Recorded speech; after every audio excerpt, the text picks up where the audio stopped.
Hello, welcome to a new video, and today we'll be talking about Planetside 2 and my leveling experience so far. So the game's been out for about a week or so now, and I have reached battle rank 10. So what do I think about the game? Well, if you looked at my earlier video, I wasn't really too impressed. I was getting frustrated, the guy glitching about. I wasn't really too impressed, I was getting frustrated by the game. I thought the server issue was really ridiculous. That when the game released, the servers were down for 2 days, which was really strange, especially for a brand new title, but people still defended it. If they say MMO releases. Anyway, that doesn't matter. So what have I thought about the game so far? So, going against my earlier video, let's start off with the certs and the leveling up. So I'm already level 10, I've put in 10 hours or so, I would say 8 hours or something like that, and I have 829 certs. I've already spent some of my certs. The cert acquisition has been faster than I thought at the start. That is mainly because until level 15 you get bonus certs. So for, I think it's every level or every 2 levels, you gain 100 more certs. In this case I've saved up my certs, and I've gained them way faster than I originally thought in my first video. Also, the game stability seems to be much better. The servers are up more often. I haven't been kicked off as server yet. Servers haven't been unavailable since the first 2 days, so everything's been fine.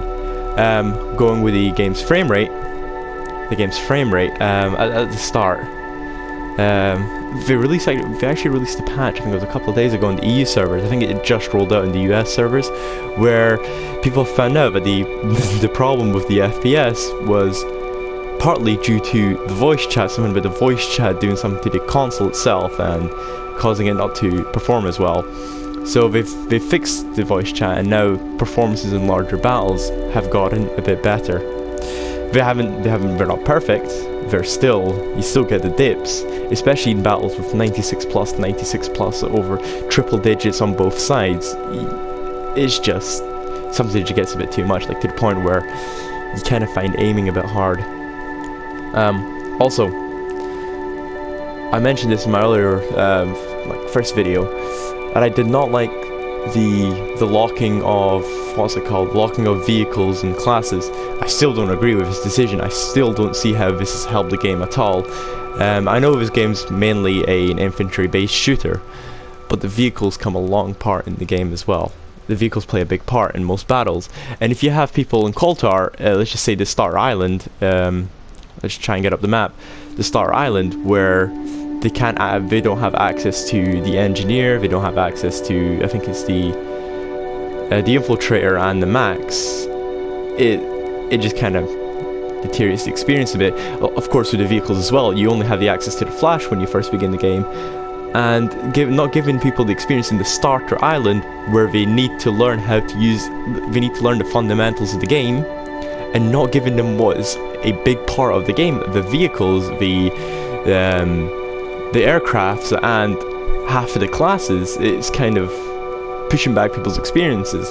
They'll just be like, how are they meant to know how fast it takes to rank up?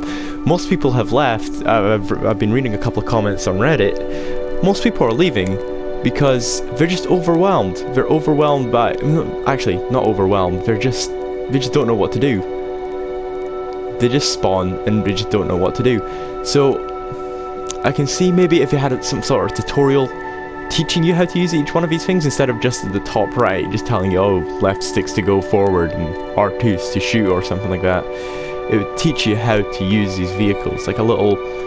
Kotar should just be treated as like a training mission, like that's all it is. Not like a smaller sized Amerish or a smaller sized one of the other continents, but should be treated as a place where you can train. You just go around allocated places, teaching you how to shoot, teaching you how to drive, teaching you how to shoot whilst driving, teaching you how to use the aircrafts. I know it's a kind of a big ask, but that would have went a long way in helping people move into the game instead of locking the vehicles.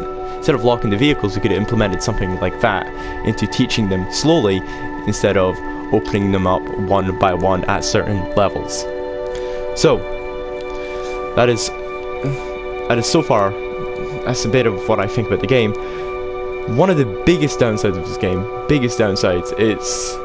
is the console noise on the PlayStation 4, of course, is the sound the bloody console makes when you play this game. It literally drills into your head. You're thinking your console's been on for a day from the sound it's making. I don't know what's wrong with it. Maybe it's just a really taxing game which your fans need to be turned on all the time if you don't want your PS4 to break. But some people would just be put off by this game and go like, no, I don't want my PS4. I don't want anything happening to my PS4.